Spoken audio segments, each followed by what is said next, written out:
I'm Zainab Badawi, and I am Chair of the Royal African Society, and it is my great pleasure to be presiding over this really extremely significant and, I'm sure, interesting and enlightening occasion.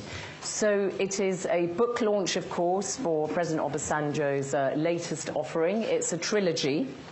And as befitting a man who has accomplished so much in his life, 3 volumes, very, very long. My Watch, the first one covers his early childhood, the middle one covers his time in office, and the third one is his legacy.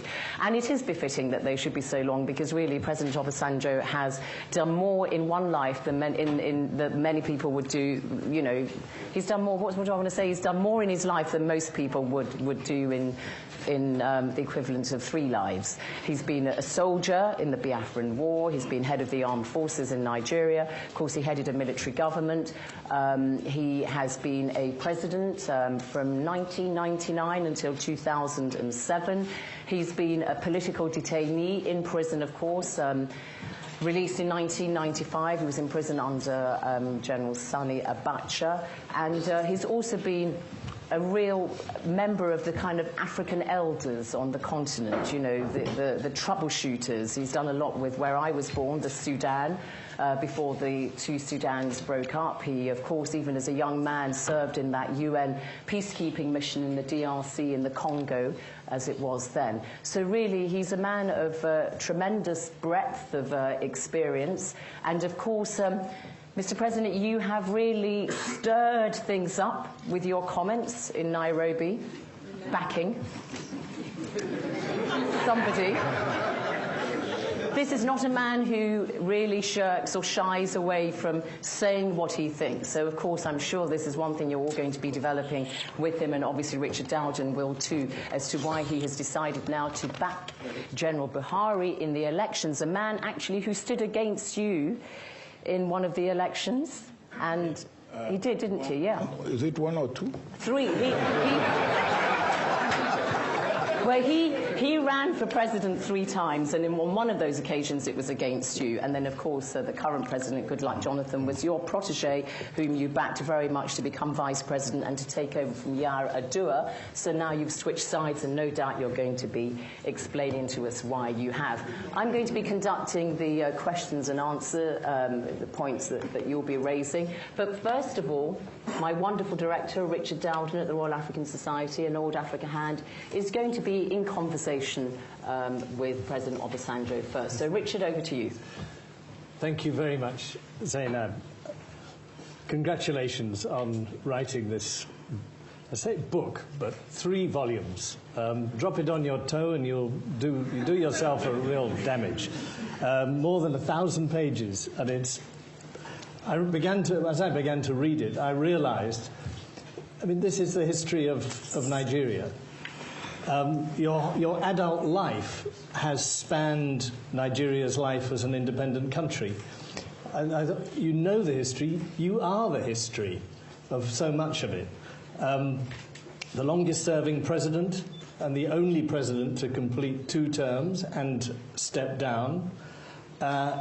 I was just looking back, out of the 15 presidencies that Nigeria has had, 4 resigned or were replaced constitutionally, only 4, and one of those was our present Queen, quite early on. So completing your term and stepping down is quite an achievement in Nigeria. The rest were either the victims of coups or died. So I want to ask you, what forged you? What made you who you are? I get the impression, reading your book, of very strong, very strict, very determined parents, very strong sense of religion, of right and wrong. Was that a typical Nigerian upbringing in the 1930s? Well, thank you very much, Richard. I think, as I try to bring out in this book,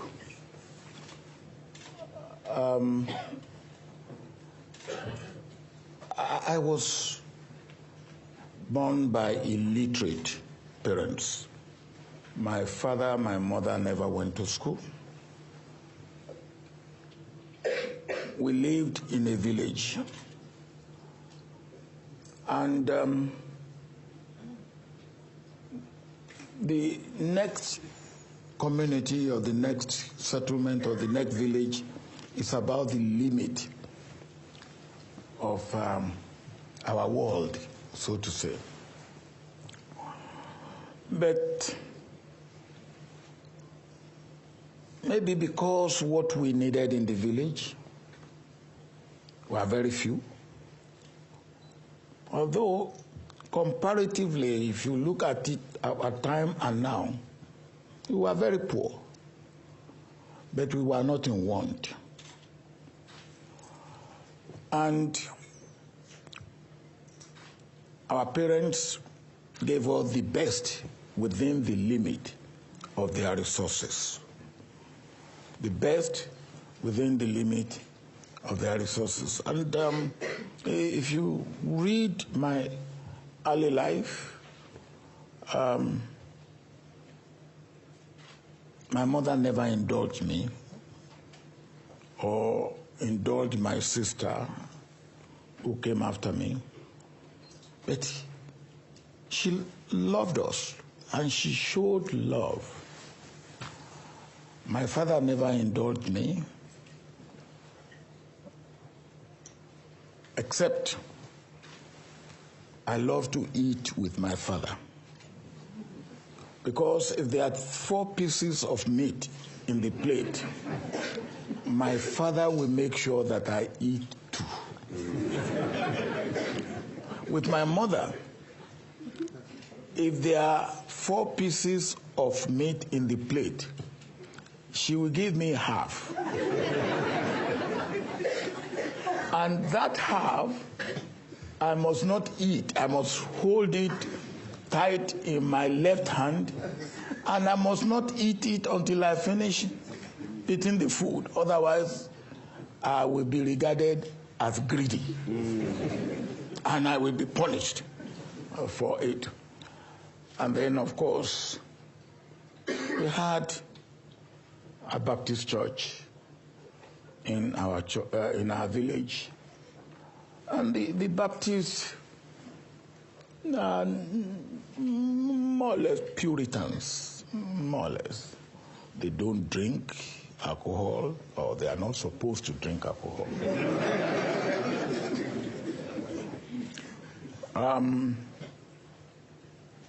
They are not even supposed to smoke. So it is a mixture of what I would call traditional values and the culture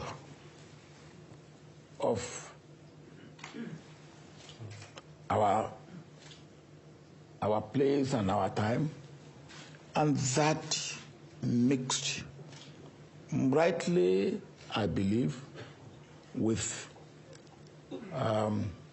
religious upbringing that made my early life. I get a very strong sense of that the Baptist church and the local chiefs and the traditional power structure. I don't think you even mentioned it, and I didn't get any sense of a British rule there at all. And I wondered, it made me wonder, what was the impact of 50 years of imperial British rule? I mean, apart from its shape and English becoming the language of communication, would Nigeria be any different at all if it had never been taken over by Britain? Is it so much itself that that colonial impact was almost nil in Nigeria? Well, for me, as I was growing up, the British rule in Nigeria did not really affect or impact on me directly. Were you typical in that way, do you think? I will say I was typical in that way. Maybe because I was born and bred up in a village where The only time that we go out of the village is on a market day, whether I take products from my father's farm to sell in the market, or something that my mother had to sell. And in that, well, the only thing that you will see, we had a railway station not too far. Well, I don't know whether we can regard that as impact of military, of British rule or not. Well, we know that if there was anything wrong in our village, we will get the police coming from the district headquarters, which is about 5-6 miles from the village. Well, that is what we will see of government. Oh yes, there's another one. I don't know whether that is British. The sanitary inspectors. and I hated them. I hated them because they would come. You know, we have the port of water, normally behind the door, the entrance door to the main building. Now, when these sanitary inspectors came, now they will go into that pot of water, and if you don't cover your pot of water, you will have mosquito larvae inside, and then my mother will be fined. And it's that fine that had made me to hate sanitary inspectors, because here was a poor woman, what did he make and all that. And then the water that we drink, and you come and you start looking into it, and you say, oh yes, there are things here, and then I didn't like them. But I think those are the limit of what I know of government. Or then we had a road, and maybe not maybe once or twice a month, we will have a lorry coming to collect people for the market or something. But we really didn't. Our world was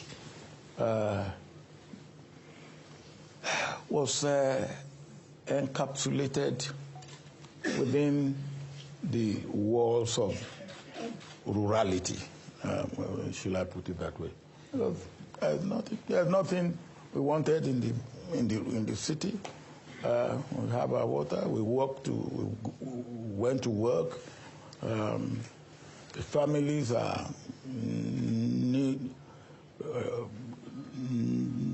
nicely knit together, and the community is a community that is. They manage themselves. They manage themselves. They're happy. You joined the army, and you get sent for training in Britain, and then rise up through the ranks, and then jumping forward, you've fought in the Civil War, and you took the surrender of Biafra. Could that war have been avoided? And would it have been better if Biafra had split away? What would Nigeria look like if they'd won their independence from Nigeria? Richard, those are, we can only speculate about what it would have been if Biafra broke away permanently.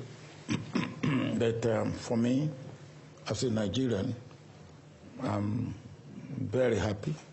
I was very happy, and I'm very happy today, and I will be very happy until I die that Biafra did not break away permanently.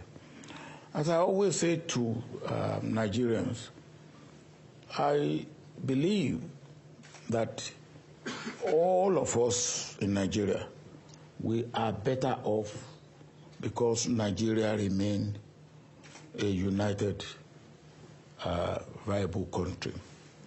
I say this to those, because there are still those who believe that Nigerian unity is a mistake. that Lord Lugard made the greatest mistake of his life by bringing the Southern Protectorate and the Northern Protectorate together. I am not one of those who felt that way. I feel that God doesn't make a mistake, and if God used Lord Lugard to bring Nigeria together, that was what God wished for Nigeria and the people of Nigeria. And it meant this, that we as Nigerians have responsibility for ourselves. But we must realize that we also have responsibility beyond ourselves by virtue of the fact that Nigeria is the largest country in Africa, and by virtue of the fact that Nigeria is the largest black race in the world. Now, that imposes certain amount of responsibility on us. And that is one of the reasons why we must constantly remind ourselves as Nigerians that we are not for ourselves alone. So when we do what we should not do, we shouldn't blame it on anybody. As you will see in that book, I didn't blame the British for what we are not doing well. After how many years? We have celebrated 50 years of independence. Who are we blaming? Or who should we be blaming? Now, so you ask, would Nigeria have been better off? I don't think so. Maybe if Biafra had gone on between the borders of Nigeria and borders of Biafra, we will have military men permanently manning the borders. Well, we don't have that now. And I remember, and I brought that in the book, when in 1998, 99, I was going around campaigning to be elected president of Nigeria. I went to Kano, and one of the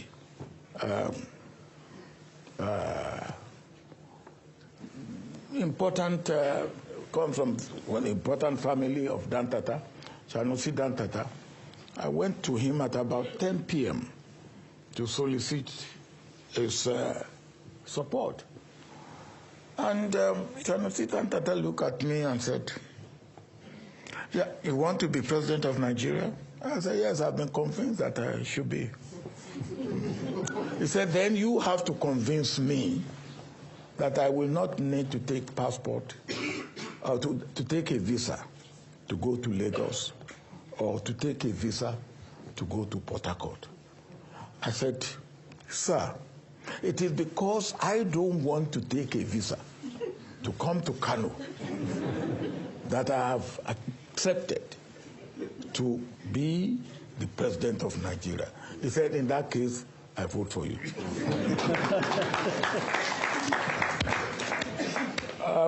So you said, could the war have been avoided? I believe so. Not on the basis of Aburi Agreement, because Aburi Agreement definitely was not in favor or was not suitable for a united Nigeria. But maybe if the two military leaders then, Gawan and Emeka Ojukwu, have exercised a little bit of caution, maybe.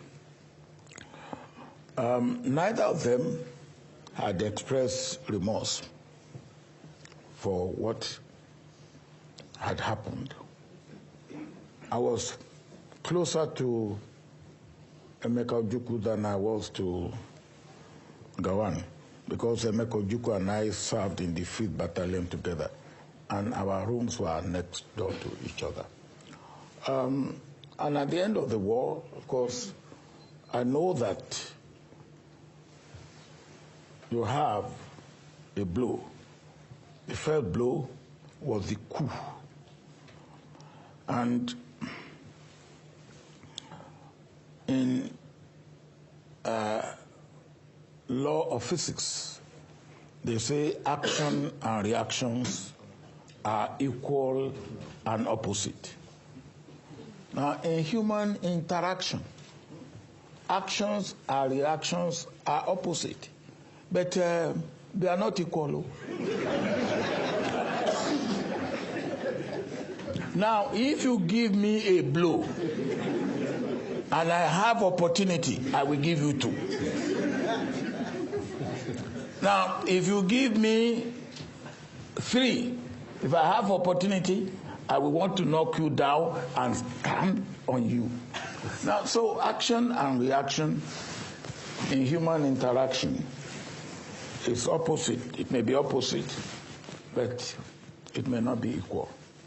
And we had that situation where we had action, the coup of 15th of January 1966, and then reaction, which came in July, and then reaction to reaction, which was the secession, and then reaction to reaction to reaction, which was the Civil War launched. And you can see the escalation of how it goes from one step to another. Now, but I believe we should thank God that it did not lead to permanent division of Nigeria. I am happy for that. Yeah. And I believe that we must learn the right lessons, as I try to even bring out in my book on the Civil War and also in this book. Okay. To come up to date, in your book you're very critical of the two previous presidents. President Yar'Adua you describe as, and I quote, tardy, shoddy, selfish, unpatriotic, and reckless. And you describe his presidency as the looting of Nigeria. These are harsh words. On President Goodluck Jonathan, you refer to his inability to deal with Boko Haram, and you speak of his ineptitude, ineffectiveness, inefficiency, carelessness, callousness, insensitivity, cluelessness, and selfishness. These are very tough words. Richard. They're your words, not mine.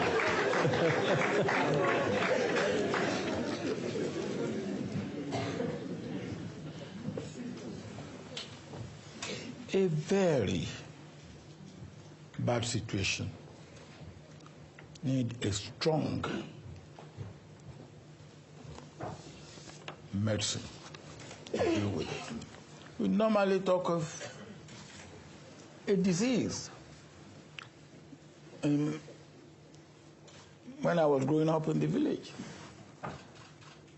and when you have a disease, you need a strong concoction to deal with it. When you hope and you work, not just for the goodness, but for the greatness of a country, and you have spilled your blood.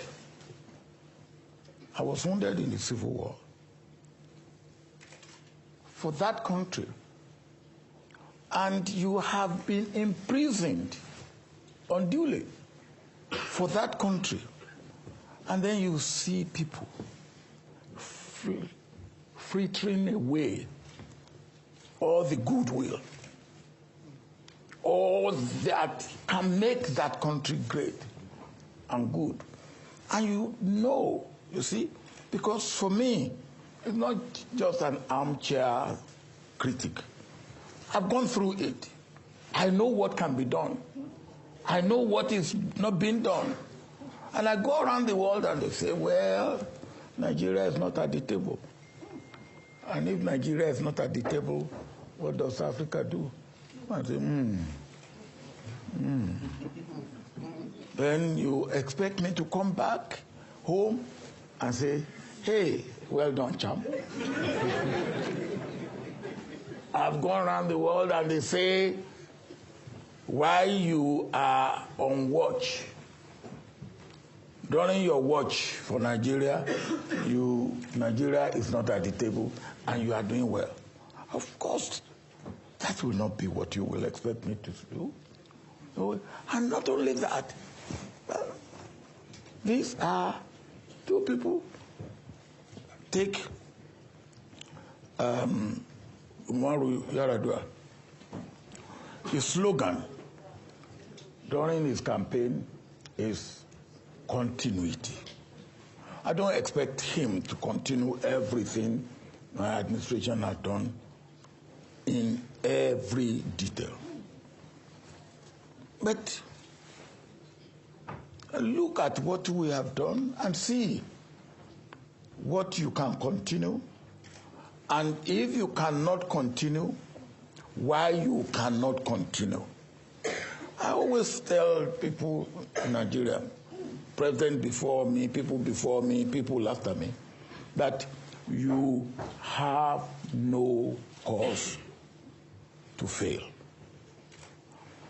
Because the president of Nigeria can call any Nigerian anywhere in the world for advice, or anybody anywhere in the world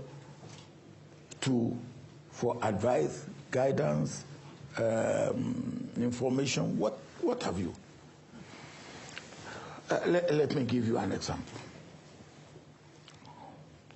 When I took over as president of Nigeria, one of the things I wanted to do is diversify the economy. And I wanted to pay attention, apart from agriculture, I wanted to pay attention to what they call solid mineral. That's minerals other than oil and gas. So I went to a friend of mine in in New York, who's made his fortune from solid mineral. And I said, friend, look, I want you to come to Nigeria. He said, what for? I said, for solid mineral.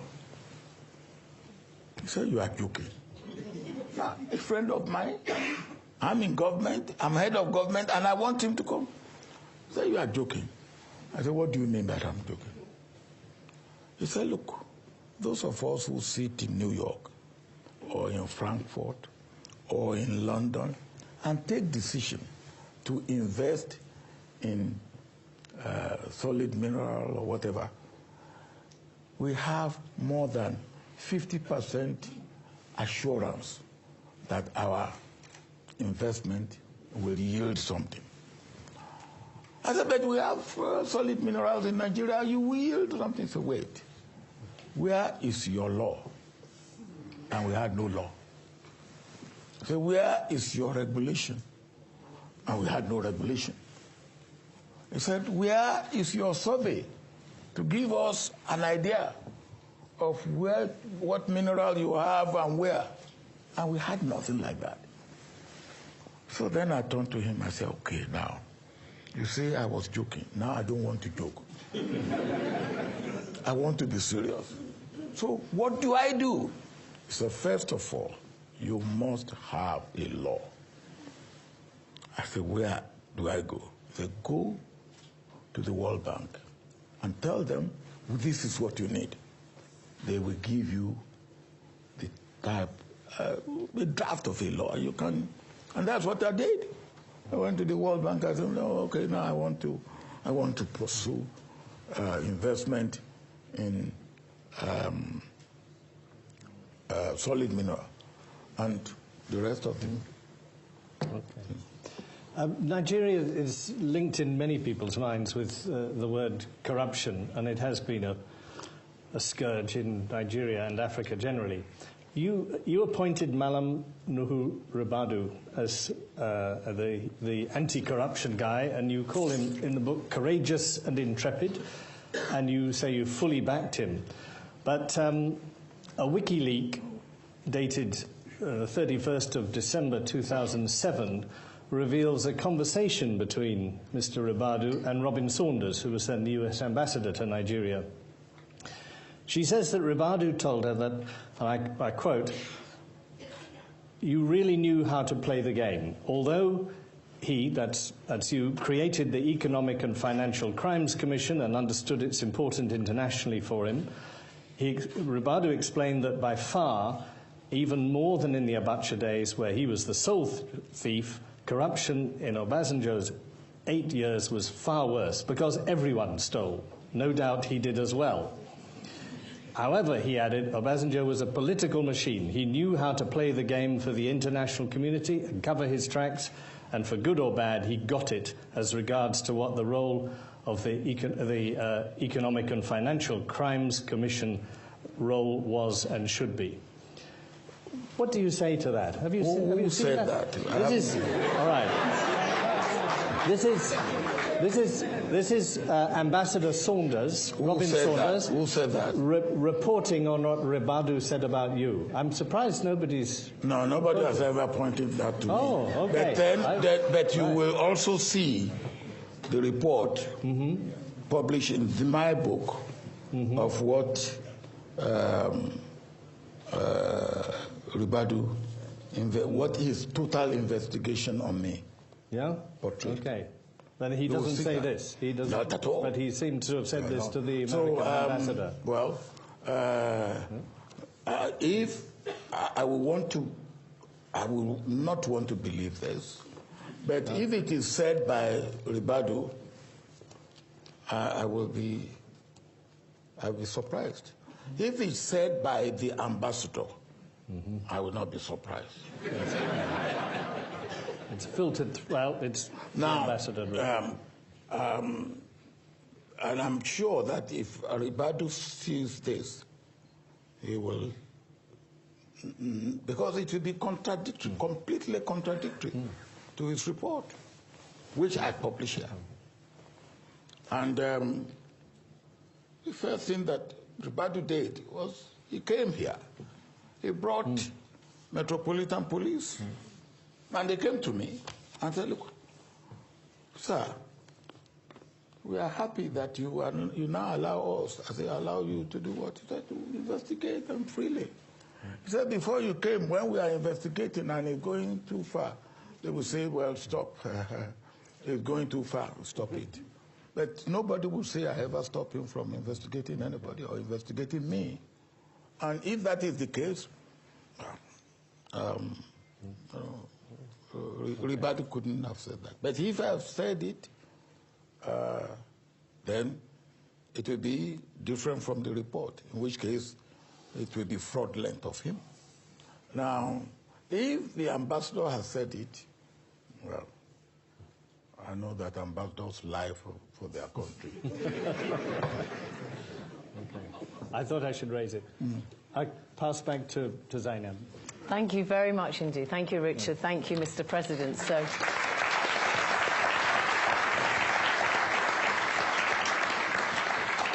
you heard it all there. Early village life, the enforced near vegetarianism almost imposed by your mother on you, and the tragedy, upheaval of the Biafran War, and what you think of your political successors, and of course the WikiLeaks thing. So we've got about 45 minutes now, Mr. President. Are you all right? This is a non-stop here to get some questions or comments from the floor. Ooh, I can see 1, 2, 3, 4, 5, 6, 7, 8, 9, 10. Okay, I'll take 3 at a time. Is that all right? Maybe 2 or 3 at a time, if we could do that. Yes. Okay, and I can see all these male hands. I'm going to abuse my position as a female chair, and I'm going to ask the lady there in the spectacles to go first, and then the lady behind her. I'm not surprised that you point at a lady. Yes, yes. I like my gender balance. That's what I call gender discrimination. Gender discrimination. Gender nepotism. Absolutely. I'm all for it. I say nothing in my defence. Please. Thank you, excellent. Oh, sorry, wait for the microphone, I should say. Give your name and organisation if relevant, and keep them quick, please. Okay. My name is Zainab Usman. Good name. Yes, namesake. Doctoral candidate in international development at the University of Oxford. Is it on? I can't hear you. Yeah, we can't hear. Just hold it close, very close, maybe. Zainab Usman, doctoral candidate in international development at the University of Oxford. Thank you, Your Excellency. It's always a pleasure hearing you speak and your views about Nigeria and a number of current issues. My question is on the continuity of your legacy during your time as president between 1999 and 2007. As you mentioned, it was this legacy was and is something very important to you. And to that effect, one would argue that to ensure this continuity, you could have tried to groom your deputy, for instance, Atiku Abubakar, who was... Okay. All right. Is that the question? But quick, please. You know, because there are a lot of people who want to speak. Let me just round up the question. Who was a member of the economic management team? Yeah. To ensure that continuity. Okay. What was the issue that you had with him? Okay, all right. Thank you. But listen, in the interest of democracy, you can see all the hands. I really want people to speak very, very briefly. Be kind to your fellow members of the audience. Where's the microphone? Microphone. Is there only one microphone? Is there a microphone there? No, there's only one. Okay, could you give the microphone to people at the back? Okay, next one. Quickly, please. I'm Sally Hayden from Vice News. I was just wondering, in terms of, obviously you have experience both in the army and with the government, and one of the things that's come out recently is that members of the army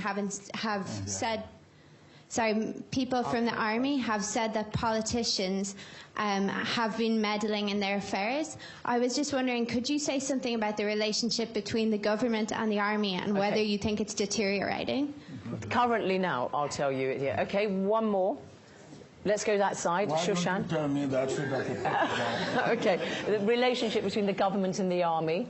Okay. Currently, is that what you're saying, in this current situation, yeah? One more and then we'll give you an answer, yeah? Briefly. Okay. Habibu Yaya Bapa, African Leadership Center at King's College. My question, sir, is you appear to be more concerned about the concerns of your friends outside Nigeria about Nigeria. And so most of the time you react because your friends outside Nigeria are concerned about what is happening in the country. Is that impression that I have correct about you? You don't listen to the cries from within so much that... Okay, all right. So you're more concerned about external opinion than you are people internally, than the one about the relationship between the government and the army, and then why you didn't back Abu Bakr as your... groomed him as your successor. So briefly, if you would, Mr. President, which one do you want to take first? The last one I don't quite understand, that I'm more concerned about outside than about inside. Opinion, what people outside of Nigeria think about Nigeria than what Nigerians living inside think about Nigeria. No, I don't know. If I have given you that impression, then I'm wrong. No. I believe as Nigerians, I worry about what Nigerians internally say about Nigeria, because they are not only saying, they are feeling. They are not only saying, they are feeling. They are subject and object of what is good and bad in Nigeria. So if I have given you that impression, I'm sorry, that's not what I want to give. For me, I take what happens in Nigeria as seriously, or what comments Nigerians make. Well, there are certain things about Nigerians. As I always say, there are a number of reasons why people in Nigeria criticize. Some criticize genuinely. And when you look at their criticism, it's meaningful. Maybe because they are not adequately informed. out of ignorance or out of lack of knowledge or what is going on. For instance, people have been saying, look, I should comment on the postponement. And I said I refrained to comment on the postponement because when the postponement of the election took place, I was in Munich, in Germany. Now, I want to get home and be able to say, look, what has happened here, what is this? Then I will be making statement from informed position. Now, of course, if there are also those people who, out of mischief, just want to criticize. And they are, of course, professional critics. That's what they do. And there's nothing you can do to please them. I always say of them that if I lie on the road, across the road, for a vehicle to go over me, for the sake of Nigeria, such people will say, stupid man, why did he lie just across? He should lie along the road so that the vehicle will go from toe to head. So the second, yeah, because there's so many hands, yeah. Then there are those, but there are so many hands. Okay, so many, yeah, there are so many hands. Briefly, if you would answer, government and army. Relationship between government and the army. Now, in a democracy, government is the head of the army. By that I mean the army serves government and the army obeys government. Now, if a situation arises where the government will now say the army says it's not ready, it's not ready to maintain law and order, it's not ready to perform its function, it's not ready to carry out its roles. Now, I do not know. Maybe something have changed since I was in the army or since I was head of government. Now, the other point, continuity of legacy. No, there's nobody that can say, yes, I have done this and my successor government will continue. You can never be sure. Now, and you may wish it, you can never be sure it will happen. Now, when I was military head of state, one of the things that my successor had done that I believe is good for Nigeria was what we call National Youth Corps. I believe it's a wonderful thing. And I even inscribed it in our constitution. That's as much as I thought it's important. My successor didn't put it in, made it only a law. So you cannot be too sure, even if it's your son, and you hand over to him. Okay. All right. Never be too sure. So listen. Oh my God. Okay. Now, look at all these hands. He asked a good question. He did. We'll be here all night. Yeah. No. He asked a good question, but he spoiled it at the end. I said, why not Atiku? What issue do you have with him? That was Zainab Osman. Yeah. Okay. Zainab. Yeah. I have no personal issue with Atiku, but if I then, with what I know about Atiku, which you can read in my book. Okay, read the book. Are you a member of his family? If, with what I know about Atiku, if I have put Atiku forward, God will not have forgiven me. Okay. Okay. Listen, I have to really be strict with everybody now. Just 1 minute, and it doesn't have to be a question. It can also be a comment, and then we can also have just a brief response. Carl Ziegler, briefly, everybody. Yeah. Yeah, thank you. I was honored, Mr. President. You may remember, in '77, we placed a $1.4 billion loan when the oil price was going up and things looked promising. The oil price is not looking so good today. What do you think will be the outcome in terms of the election, and who do you think will win the election? Okay, all right, thank you. Can you hand the microphone? Yeah. Just hand it to anybody so that we keep going. My name is Kamalafe Omotunde from the African-Hungarian Union. Briefly. Yes. My question is, we Nigerians in diaspora, we try to imagine how can we take part in the new government. I don't know who's going to be the next president of Nigeria, but how can we be part of that new development coming to Nigeria? That's my question. Thank you. Okay. Who's got the microphone? Yep. Mr. President, it's Look, we're going to get through everybody, I hope. It's Kunle Onobolu. Yeah. Mr. President, you've had the opportunity to see things from a very bird's eye view, having been at the pinnacle of Nigeria. And you've had a lot of experience over the many years to see how Nigeria has changed and developed, or well, has developed. Clearly, for many people, it's retrogressed in a lot of ways, and we're not anywhere near where we should be. If you put on your vision of an understanding and look to the future, what would you say to those of us coming behind? Okay. Is it hope? What would he say? What would you say to us? I mean, how would you see the future of Nigeria going? Because we've had too many ups and downs. Promises that look good, and then things going very, very sour. All right, let's take those three then. Who's going to win the election? You could answer that very quickly for us. How the diaspora can be involved in the development of the continent, and then also briefly how you see the future. Yeah. If I can predict who will win the election, then it will not even be right for me to tell it here publicly. That's that then, with that one. Next one, yeah? That I cannot do. Okay. But you talk about loan in 1977, the jumbo loan. Jumbo, right? Yeah. Okay. Which we have repaid. Thank the Lord. Which we have repaid. And then you say, what is the position now? Quite honestly, my own belief is that if we can stop the leakage, even at $50 per barrel, we can manage our economy. All right. Yeah, I'll get the microphone too. Okay, so then how the diaspora can engage. I think I've said this before about this, diaspora. I said it up there. Yeah. But let me say it again. Just briefly then. Briefly.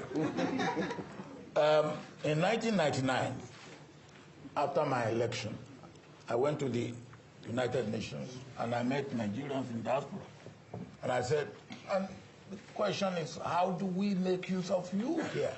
And I said, look, in this day and age of eat this, eat that, you don't even need to physically be present. We can make use of your talent, your experience, your knowledge, and then we form what we call NIDO, Nigeria in Diaspora Organization. And they have been doing wonderfully. A lot of good things, yeah. Okay, I'm going to tell you what, you know the final question about how you see the future of Nigeria. Let's take that one at the very end as your final answer, okay? I promise we'll come to it. That will be your final point. Yeah, that don't you think? The future? You are the boss. Yeah, thank you. I'll be your campaign manager, if you like. Okay. Yes, next, and then the microphone to the front. You need a microphone. Good evening, Mr. President. Yeah, good evening, everybody. My name is Priscilla, Ben Television. Sir, I actually have two questions. No, just one. I'm sorry. There are so many people. Okay. Really. My sister, don't be greedy. Yeah, don't be greedy. Just one, everybody. Okay, yeah, because there are lots of people. That's fine. I'll ask the one. You know, you've told us about your experience with Nigeria. You've shed blood for Nigeria. You've gone through a lot, and you've done so much for the good of the country. However, when the book came out, and recently some of your utterances, some have said that you're overheating the polity. What would you say to that? Would you agree with that, or would you say that you're not? Microphone in the front here, and then who's got it in the back? While it's coming to you, we'll take somebody else. Who's got the microphone? There. Stand briefly. Dr. Olubunmi Ajayi, my question is regarding the development of local government in Nigeria. As we know, Nigeria is, by 2050, will become one of the largest economies, but the development is not filtering down to local government. So what did you do? What was your track record when you were president as far as energizing local economies and bringing about sustainable development in local government? And what advice would you give to the new government? Because if we're going to have sustainable development in Nigeria, we've got to invest in developing local government and developing local economies. Do you honestly think he can answer that in a minute or so? Okay, he can try. One more and then I'll come back to you. Mr. President, you have identified that one of the problems of Africa is poor leadership, what you describe as unprepared leadership and accidental leadership. If that is the case, what role would the first presidential library being built in Africa by you help in making sure that the future leadership of Africa, because you tower beyond Nigeria, an African leader, what role will that in preparing future leadership? Okay, thank you. So, all right, the first one, are you overheating the politics, President Obasanjo? I mean, your book has been banned in Nigeria pending this libel action by an aide of President Jonathan. Are you stirring things up too much? Well, my dear sister, I don't understand what you mean by overheating. Because I've never made fire. I've never made fire to overheat anything. You want to ask a question? But if, look, when things are going bad, and you know that things are going bad, and you cannot speak out, you are an accomplice. And you have nowhere. You are an accomplice. And what am I afraid of? That I cannot speak my mind.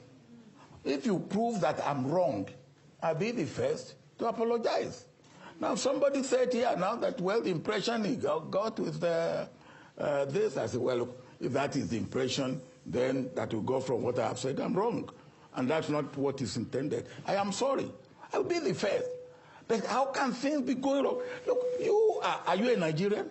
Oh, God. Okay. I think even where we are today, shouldn't people be talking? Okay.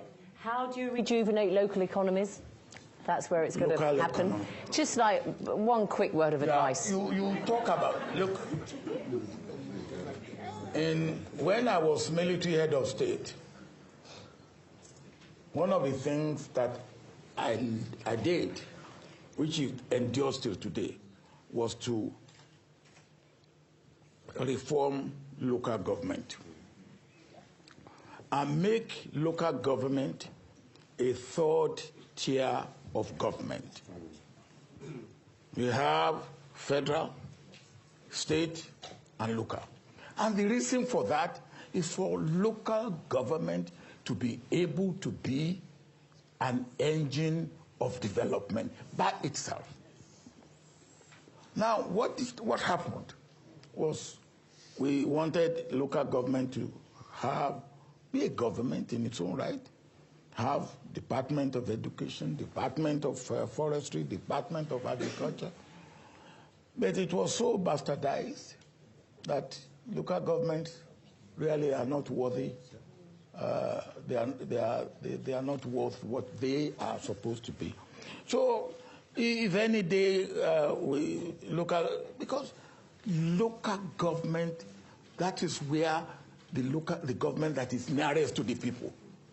The government where people can say, look, this is my government. You're agreeing with that. Okay. All right. Presidential library. Yeah. Leadership skills. Yeah, my brother who talk about presidential library knows a little bit about it. Tell us what you hope to achieve with your presidential library, just in a couple of sentences. Yeah, okay. Presidential library is one of the things that I put my attention to now. And as he said, it's the first of its kind, really, in Africa, and maybe the first of its kind, seriously, out of the United States of America, where they have developed the culture and the tradition of presidential library. Now, one of the things, or one of the key, or the engine room of our presidential library is what we call Center for Human Security. And the Center for Human Security, as you understand, human security covers a lot. And one of the things that that center is taking care of is leadership. Okay. Did you visit the Bush and Clinton libraries while you were setting yours up? Oh. Actually, the Rav Applebaum and Associate, who are consultant to Clinton. Oh, you used him? Were recommended by Clinton. Really? I could have done it for you. Some at the back. Just give the microphones in. If everybody asks something very quickly, I can get you in the next 20 minutes, if you're very quick. Thank you. I'm Monica Alabi, and I'm from the health sector. There's not been much talk about the key outcomes for health in Nigeria. And I think during your time, there were lots of advances with telecommunications, but the health outcomes for Nigeria have been very appalling in terms of cancer survival, and all the indicators are really poor. So my question is, what did you do during your time, and what's your hope for the future for health? Because we're in a bad place at the moment. Well, we've got a future one, which we're going to save up for the end. So maybe we can incorporate the outlook for the health sector in your final comment, okay? Okay, so we can take 3 more now. Yeah? I think this is on. Hi, Lawrence Diamond. I'm a recent graduate at SOAS. There was a committee, a report published last week by a committee in the UK Parliament that said Britain was now failing to meet its obligations as a middle power. Would you like to see the British government doing more to combat or to assist the Nigerian government in combating the insurgency in the north? Okay, thank you. I'll tell you, don't worry. Yeah. Hi, my name is Carol. I'm a business intelligence professional. Sir, you served in the army, and recently the army in Nigeria has been put into disrepute, especially with the half-truths that they've been telling about girls being abducted and them rescuing the girls, about ceasefire and all that. And especially recently with the certificate issue of General Buhari. Do you think it's like the army now recruits like sort of semi-illiterate? Do you agree with that? Can you defend the army? Sorry, what was the question? About the army, the Nigerian army being put into disrepute recently. About the Nigerian army being? Semi-illiterate. Semi-illiterate. Okay, thank you. Okay, so we'll take a couple more at the back and then I'll come forward. Yeah. You're the photographer. You can't ask a question. Hello. I'm Chris. I'm Professor Chris Imafidon. I supervise PhD students and masters at Cambridge. Sir, because you occupy a very unique position of having been a military leader combined with being a civilian leader, what role do you think education, not just certification, I mean, what happens within the 4 walls of the classroom, but education that continues with the mass media play in really developing a true leader? Because I think we are tired of accidental leaders, as you put it. Okay, let's take that one first then. Well, the role of education, including through the media, in what? In developing new leaders. True leaders. So, true leaders, educate. You got the gist of it? Well, okay, and then I'll give you the other 2. Let me deal with my brother who said he was asking the question if the Nigerian army are made up of. Oh, you're going to that one, semi-illiterate. Semi-illiterate. Yeah. Okay, briefly. Let me deal with that.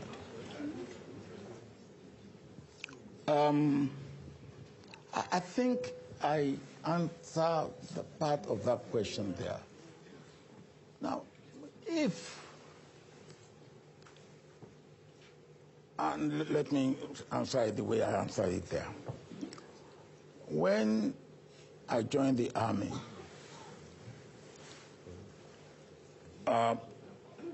almost in mid-1950s, I needed to have a Cambridge certificate or West African School certificate, whatever, or GCE, in a minimum of 6 subjects to be able to join the army. And I don't know of anybody who was an officer at that time that didn't have similar certificate.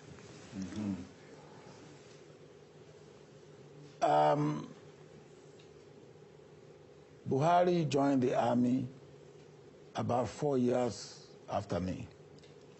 And if I needed such a certificate to be admitted into the army, I don't know how he could have avoided such a certificate. But even assuming that he avoided that certificate, assuming,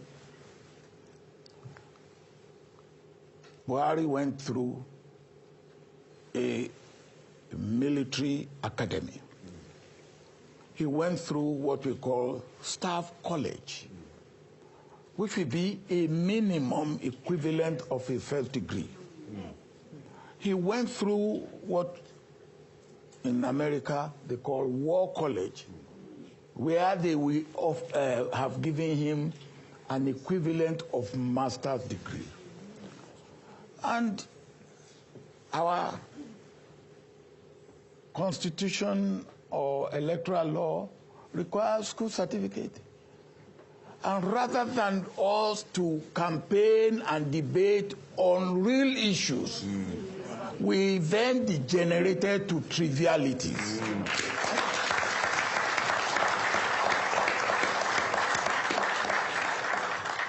Now, because this is important, they said that somebody said it. We know ourselves. I had a record in my secondary school days and in my university days that no peer of mine has been able to beat. So if you now say I am an illiterate, I am not educated, I will say, read my book. Okay. And then, just briefly, you had the question from the young man about whether you want the British government to help Nigeria tackle Boko Haram, and then the one about education and leadership. Now, briefly. I said it earlier. Nigeria fought a civil war for 3 years. And we concluded that war by uniting our country. The slogan was, no victor, no vanquished. And we did it. Within 10 years of that end of that war, Alex Ekweme, who was on the other side, on the Biafra side, became the #2 person after an election in Nigeria. There's no country that has achieved such a feat. No country. That you have a civil war and somebody who raised and who rose against the national integrity. The war ended in 1970. By 1979, Alex Ekweme became the vice president of Nigeria. We did that on our own. The war, the reconciliation, the rebuilding, the rehabilitation, all by ourselves. I think we deserve an applause. Okay. Just the one about the British government, maybe, yeah. Yeah. Briefly. No, would you like help what from I British? mean. We don't...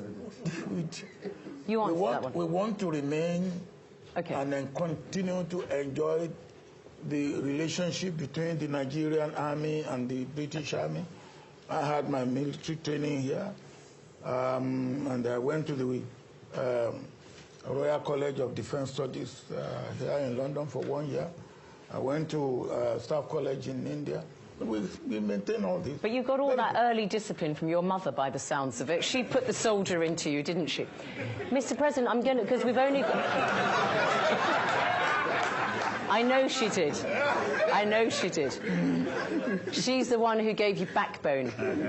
So we are very talented at the Royal African Society, but 15 minutes is only 15 minutes. Mr. President, I don't know whether you think this would be useful, which is for you just to take a pause, because you've been speaking a lot, and to just hear what people are saying, even if you don't have time to answer all of the questions. How do you think that sounds to you guys?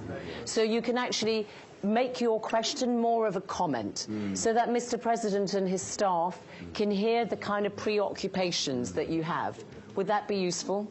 And I'm sure there's a website if you really feel you want an answer. So on that basis, microphones, just hand the microphones to everybody, and a minute each, and then the last few minutes of Mr. President at the end. If there's something you really want to answer, then do. Let's do it that way, because I don't want to disappoint anybody. I've got I'm the a mic nice here. person. Just a very quick statement / question.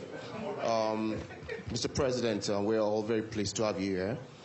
I think the key question for most of us is, if, in any case, there is a switch in government to APC, are you concerned that Boko Haram gets solved? If there is a switch in power, right? If Boko Haram's issues in the north get solved, do you think we're going to see men rise again in the Delta? Because the feeling is, you know, the South is having the presidency for the first time, and the Southwest / North are conspiring to take power away. So do you think all of this ethnic... We'll try and answer that. That's very important. Okay, all right. Okay. It's very, very important. Okay, answer that, yeah, fine. My dear brother,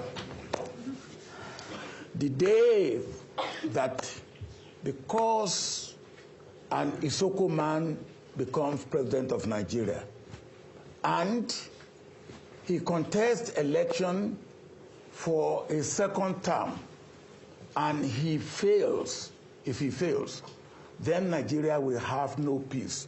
Then that day, may God never make it to come. Amen. Look, what are you talking about? Now, is it, please, is it the militants in this Delta that put Jonathan there? No. Now, what is the population of the militants? Now, don't let us bring this type of nonsense about our country. Now, anybody must be free to contest and win or lose. And then you tell me, because now when I was contesting, Yoruba didn't come out and say if Obasanjo doesn't win, then the hell will let loose. In any case, Yoruba didn't even vote for me.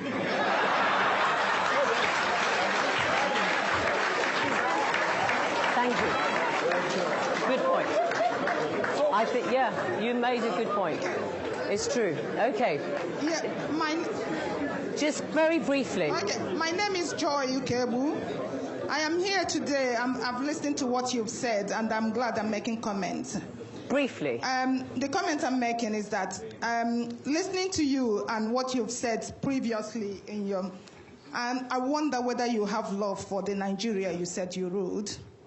If so, why do you support Buhari, who in 1983 destroyed what we had that led to the corruption today? I came here in 83 planning to go back to Nigeria, to study and go back to Nigeria. The queue came. And you and Buhari, you've been there before and you come here today. And we do have young people of Nigeria who can actually rule Nigeria as well. But why do we have to have the same people ruling us? All right. Don't worry. We'll move. Yeah, thank you. Next person. You're all going to speak. Don't worry, because you're not going to get an answer necessarily. My question is very simple. It was reported in the media that you are supporting General Buhari. Now you are in PDP and you are supporting the candidate of the opposition party. Is that not a serious offense in terms of discipline? All right, thank you. Put the microphone forward. Your Excellency, who's got one there? I'm just bringing the microphones forward. Yeah. Your Excellency, my name is Prince Adeyemo from Ibadan. Now, I'm speaking as somebody who has been following your career from, well, way back. But from 1998, when the PDP party was formed, I, as a founding member of the party, have been following your career. And We got that bit. Well, my question quickly, I wanted to go to that question. My question is, according to what you wrote in that book about the failings of the late President Umaru Yar'Adua and the present president, Goodluck Jonathan. Yeah. Now, my question is, what happened to our golden boy, Donald Duke? Why? What happened? Okay, all right. Next. Thank you. Okay. Yeah. Thank you.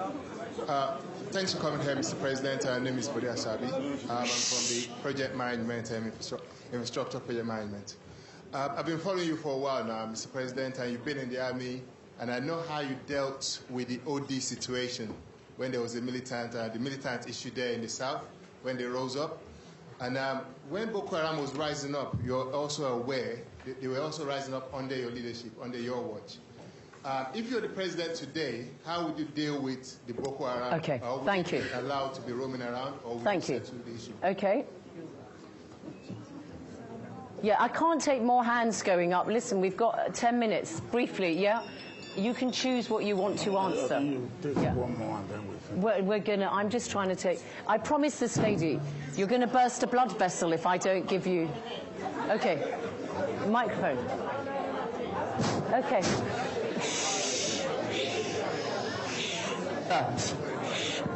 Who's got the microphone? Who's got the microphone? Thank you, Madam Chair. Yes. My name is... Just a minute, we will come to you. We will come to you. Thank you, Madam Chair. And thank you... I can't. Thank you, Mr. President. Yeah. My name is Awal Musarraf Sanjari. I'm from Nigeria. Mr. President, sir, in view of the looting, impunity, and the violence that is going on in this country, and given your love for the country, wouldn't it be better for you to begin to dialogue and convince people so that, we resolve this political, crisis in a peaceful manner rather than this kind of, situation that we have at hand? Which, from the other hand, people are threatening, that if their candidate did not win, they are going to balkanize the country. Then do you think you have still a role to play in terms of resolving this problem amicably? You have a role to play in resolving. This lady here, because, just say it, please, Mr. President, it's good to listen to you once again. I am glad that you spoke about the leadership library, the presidential library. And in the context of human security that you just spoke about, I'm wondering, with the Chibok girls whom the world seems to have forgotten, and in the context of the international frameworks, particularly responsibility to protect, because as your role, part of your role as an eminent person is to advise the African Union. Within the context of responsibility to protect, the African Union adopted the Ezowini consensus. Can we not, as your brother Kofi Annan warned the world in 2004, that in the face of crises like Rwanda, the world can no longer fold their hands and invoke the theory of sovereignty? Can we not invoke as a winning consensus under the AU, as well as the responsibility to protect, to go into Nigeria to rescue? Okay, all right. Okay, let's... Excuse me. I can't. I think that's it. Yeah. Okay. Right. Yeah. Excuse me. Please. He's going to answer these, and then if we've got time, we'll come to you. If you have time, I will come to you. Yeah. Please sit down. Yeah. Okay. Mr. President. Oh, do you want the soldier? Is that a Nigerian soldier? We'll have it in 1 minute. Okay. Yeah. Time. Okay, do you want to answer some of that? Let me... Somebody asked about education and leadership. I have said, and I will say it again, I've said it often, a leader must be a reader. And there's no end to education. And any leader who ceases to be educated ceases to be a leader. It may be formal, informal, interaction. I take advantage of any opportunity and every opportunity to go to any conference. because I see it as free education. In addition to the fact that I never stop to carry on and go on informal education. There's no substitute for education for a leader, formal and informal. Buhari supporting. Well, whatever you get in the paper and in the press, you please yourself. What I said, and I maintain that, and I will say it again, and I will do it. When the time comes for me to vote, I will consider the track record of all the candidates that are contesting. And I will assess, and based on my assessment for who I believe have the best of track record to perform the job of Nigerian president, then you will have my vote. And if anybody should know what the job of Nigerian president requires, I should know. And there's no sentiment in the affairs of Nigeria. And you ask me if I love Nigeria. So you love Nigeria. And you love Nigeria, you don't see beyond your nose. What nonsense. Look, Nigeria is a population of 180 million. And you won't have anybody other than one person or two persons that can run the affairs of Nigeria. What the hell are you talking about? For me, there are millions who can run the affairs of Nigeria who are not even coming out. Millions. So why should you die on behalf of one who is probably performing mediocre as a mediocre? With all due respect, Nigeria, if you love it, you will look for the best for Nigeria. And I don't believe that at this point in time we have the best for Nigeria. That's my own personal opinion. You may take it, you may leave it. You may curse me about it, you may praise me about it. That is my personal opinion, and I'm entitled to my personal opinion. You are entitled to yours. So if I have my personal opinion and you will insult me, then you are not a well-bred Nigerian.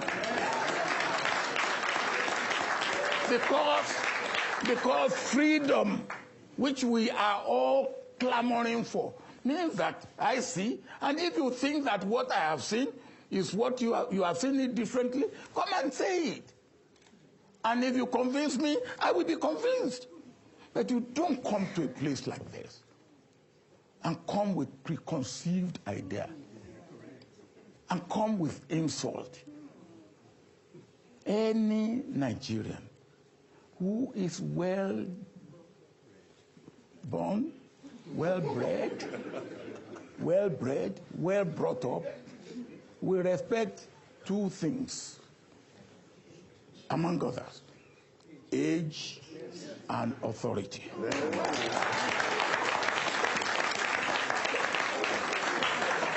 Let me finish before you clap. And I have them both. So, President Obasanjo, remember your final question about the future of Nigeria. I will do that. The future of Nigeria, including health. Now, I haven't got time. Love for Nigeria. I have said, if you love Nigeria more than I do, good luck to you. And good luck to good luck.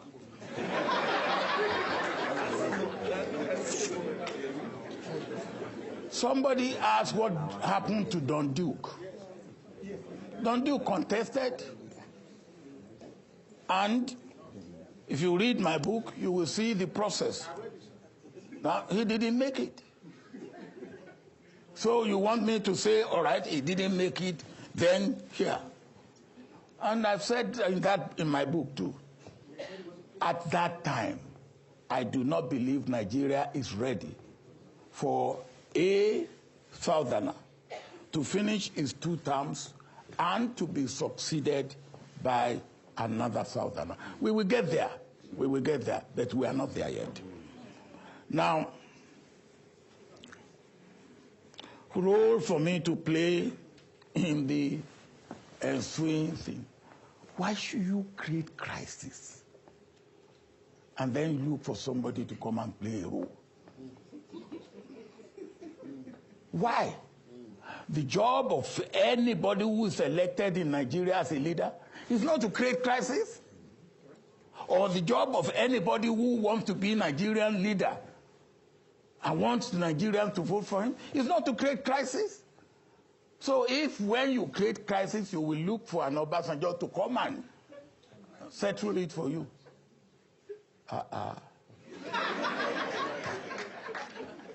Now,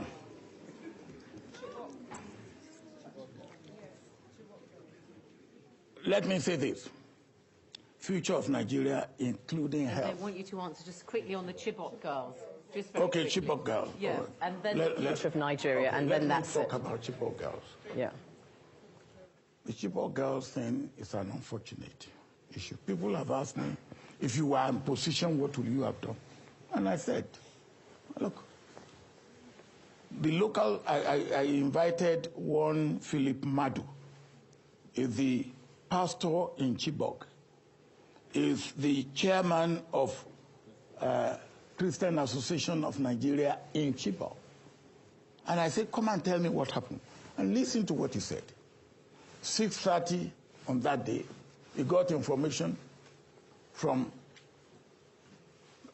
one of the people around that some people from neighboring village are coming to make trouble in Chibok that night.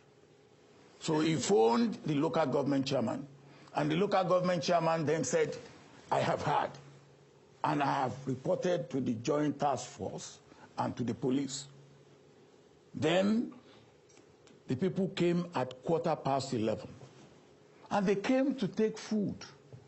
They raided the market and the stores and all that. But when the teachers from the girls' school ran away, the students were milling around. It was then that the attention of the Boko Haram boys, and then they said, look, what do we do? Obviously, they must have asked from their headquarters or from their higher authority, who said, okay, pack the girls and come. That they were not, it was not their intention originally to carry the girls. Then they were from about midnight till 5 a.m., they were looking for vehicles to carry the girls. If they had come with the intention to carry the girls, they would have come with vehicles. All right. Now, the governor of the state must have had the report by whatever time in the morning.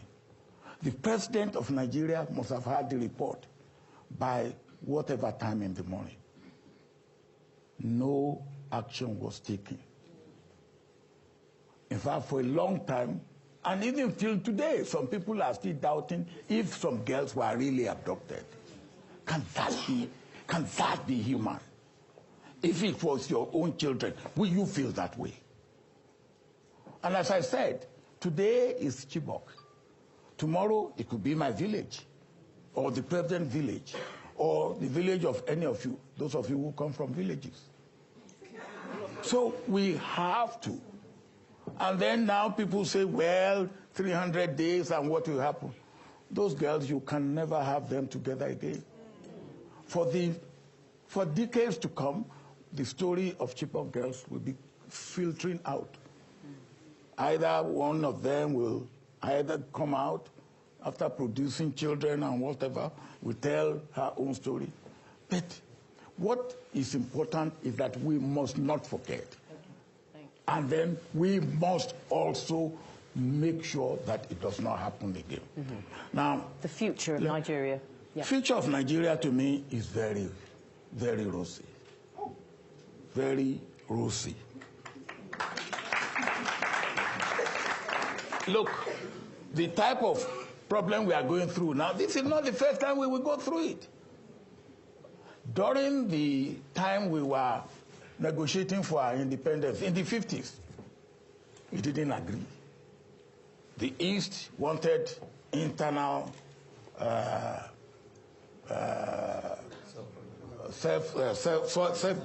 self-rule quickly.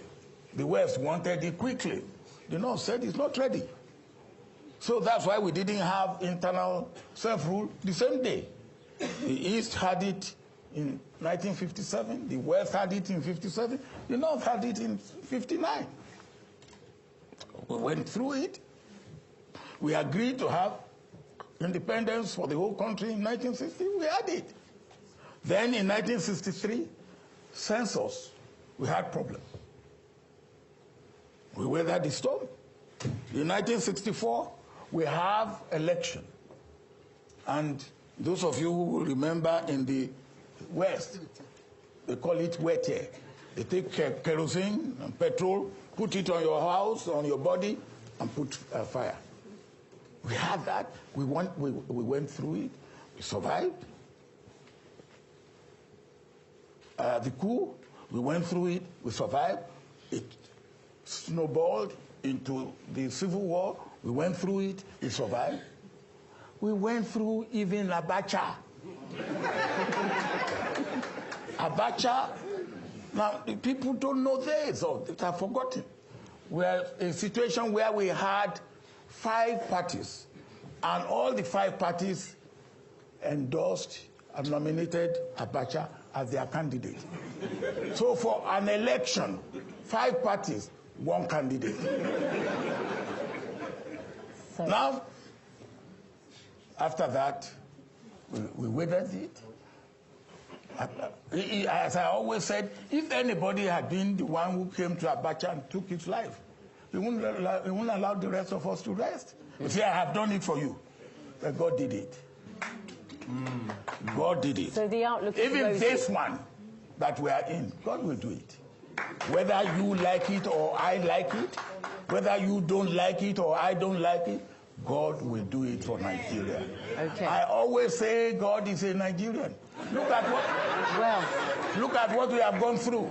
Thank you. And look at how we have emerged successfully out of it. We will emerge out of this, and Nigeria will go up and up, forward and forward. Thank you, President Obasanjo. On a just 1 second. Yeah. They're giving you a standing ovation. So, thank you very much, Mr. President Obasanjo. Apologies to those of you who couldn't ask your questions, but just to say, if you want your answers, you'll find them in the books, in the biographies, so do get those. Thank you very much.